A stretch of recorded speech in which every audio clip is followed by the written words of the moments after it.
Do you know how much social media has affected us? You'd be surprised. Social media was once thought of as a way for people to interact with each other, but we didn't think about the consequences of trying to capitalize on those interactions and the psychology behind it. Society became addicted to social media, and it's impacted the way we interact with each other and even our attention spans. From the get-go, we were consuming videos, clips, and news at a ravenous pace. We couldn't get enough of it. But what happens when social media feeds you a never-ending amount of content? Enter the infinite scroll effect. Welcome to ALUX. Today we're talking about how infinite scrolling came to be and its effects on our society. We got stuck in a loop. Upon its conception, infinite scrolling was seen as a largely good thing. Each page or post loads seamlessly below the one you're looking at. This way, you never have to click on anything or find a menu or navigation link. You just have to keep going down. Have you been on Instagram lately? You see how your feed never actually ends? That's infinite scrolling at play. Manual navigation came with breaks on its pages. These moments gave you the time to stop and consider if you really needed to see one more picture of a puppy or another meme. However, with infinite scrolling, there's never that pause. There's nothing keeping you from just going forward and moving on and on. When there's no loading between pages, there's no wake-up call. Tech companies love this, and it's hard not to see why. The more you keep scrolling, the more impressions they have on their content. You also see more ads from advertisers, which increases the chance that you'll crave and buy something.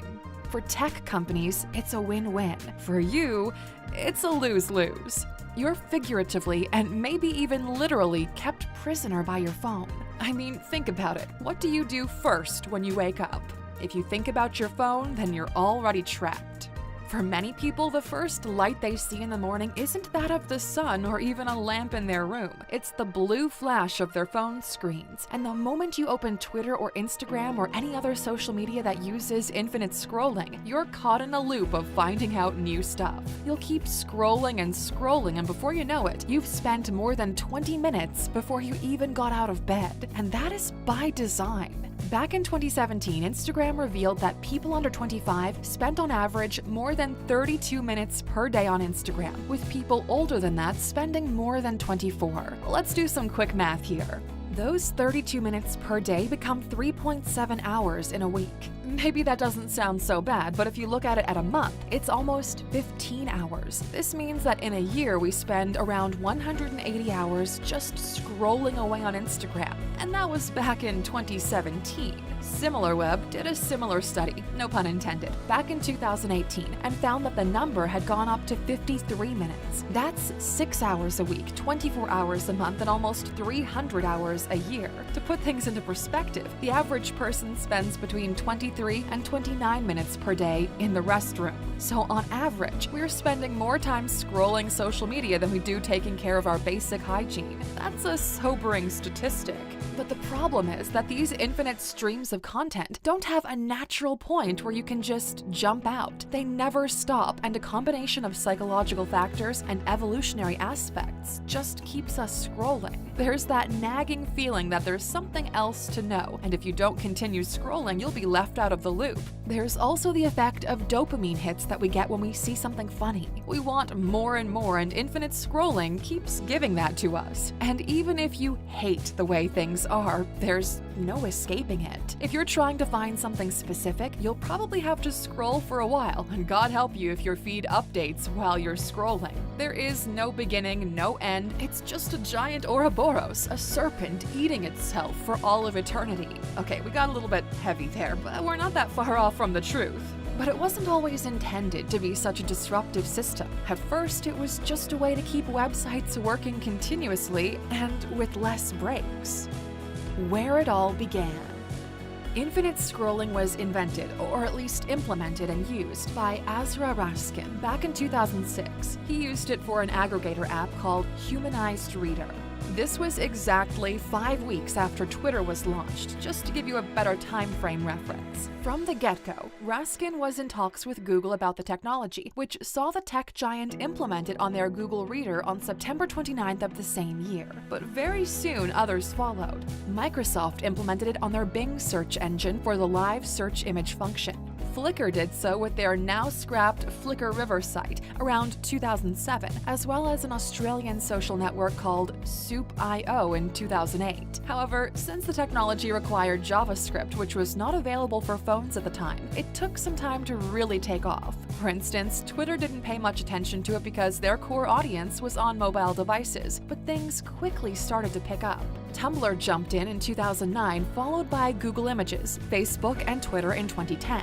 In those early years, a lot of implementations were flawed. For instance, Facebook caught a lot of flack for leaving out important information out of posts due to the way they implemented theirs. But brands didn't have a lot of time to sort things out as the competition was seeing more impressions from using the tech. Everyone was in now. In some cases, it was even forced on people. In 2012, the blogs on WordPress.com were given the infinite scroll feature, and all blogs using specific themes were switched to it. This was a call by the WordPress boss Matt Mullenweg, which at the time was not well received. But now, well, you know where we are now.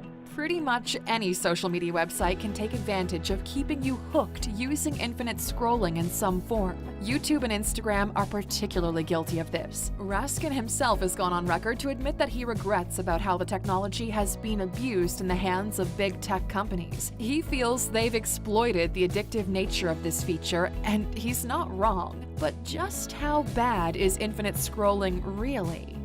The impact of endless feeds. Due to the advent of the internet, social media, and infinite scrolling, we are now exposed to more information than ever before. An average person gets exposed to 5 times more information than someone did back in 1986, and our brains can't cope with that. When there's 50 people screaming at once for your attention, you can't rest. There's no stopping to really absorb any one piece. You have to keep on going to the next one, and this severely impacts our attention. And we're not joking or exaggerating here. Back in 2014, the American Press Institute found that 6 out of 10 people didn't read past the headline of a news event. And we're certain that number would be lower today.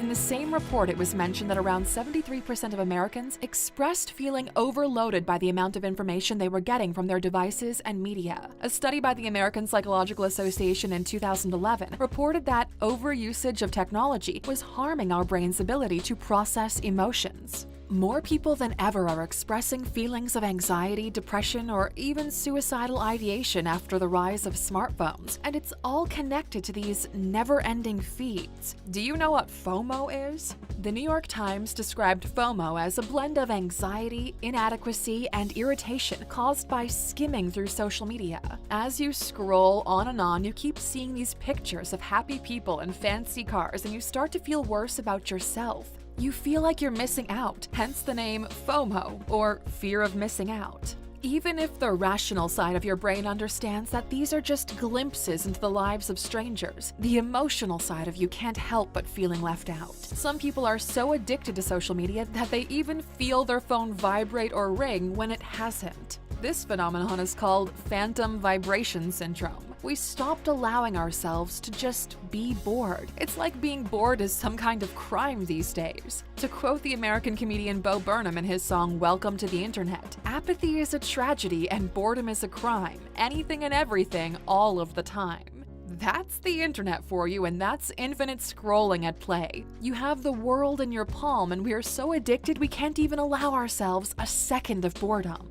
A study asked people aged 18 to 24 what they did when they're not occupying their attention or bored. 77% said they reached for their phones. This is so drastic that it's affected our psychology. There are reported defects in our memory, attention spans, and our sleep cycles. For instance, social media use has been linked to issues sleeping. Is that really a surprise? A notification that keeps you up and the ever-present scrolling. Have you ever grabbed your phone to check Instagram before going to sleep only to notice that you can't sleep at all? How can you when there's no end to the content? There is no 5-minute scroll because you don't know where it begins and where it stops. And don't even get us started on how badly it hit our attention span. In just 15 years, we went from 12 seconds to 8.25 seconds, and that was between 2000 and 2015. Who knows where we're at now? As we pointed out in another video about overstimulation, social media has caused us to have lower attention spans than that of a goldfish.